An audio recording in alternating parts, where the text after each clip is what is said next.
satisfied with their postnatal and labour care. They defined it as poor or very poor. I'll just reiterate that. 1 in 7 women.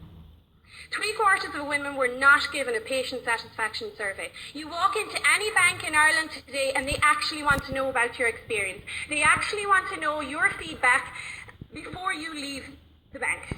In Ireland, we don't even have a national statistic for satisfaction with our maternity services. 75% of those respondents were not first-time mothers, so they knew the type of experiences to expect. 1/4 of women wanted to leave hospital sooner, despite our hospital stay here in Ireland being just over half of our European counterparts. In the UK, the majority of women said that they were happy with their services. Are women in Ireland, are we really hard to please? Or are we simply providing poor standards of care with reduced staffing levels due to increased midwife workloads? We encourage women to breastfeed and antenatally, and then when they have their babies, they have told us they feel abandoned with our short staffing levels on postnatal wards. Breast milk is optimum nutrition for infants, yet the Irish government spends less than €100,000 on the promotion of breastfeeding, yet it stands to save a massive 800 million. Only 8 of our 19 maternity units are baby friendly. We're not even halfway there.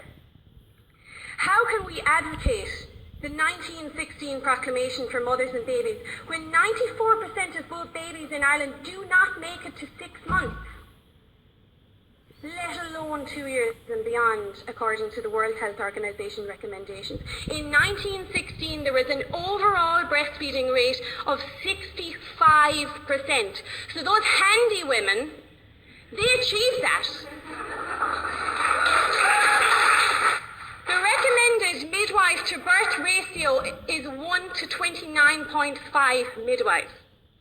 How many do we have in Ireland? Not one maternity unit in Ireland can stand up and put up their hand and say, we have achieved this. Not one. Averaging of 1 to 40 births, and in Portlaoise, we have all heard about Portlaoise, there was 1 midwife to 55 births. Recommended, I'll remind you, 1 to 29.5.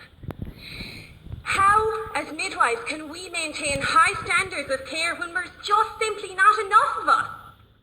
How can we stand before this audience and argue that Irish women and children have gained from the promises that this proclamation has made? We can't. We just simply cannot. But then you ask yourself why. Why in Ireland are we so short of midwives? Are young people not training as midwives? Do they want something more glamorous? No. We just want better working conditions, better pay, greater safety in the workplace by having more midwives. The reality is that while we are at work, we are washing and pushing beds, stocking up, washing equipment, filing away charts. Embarrassingly enough, this is the actuality of working in the maternity services in Ireland.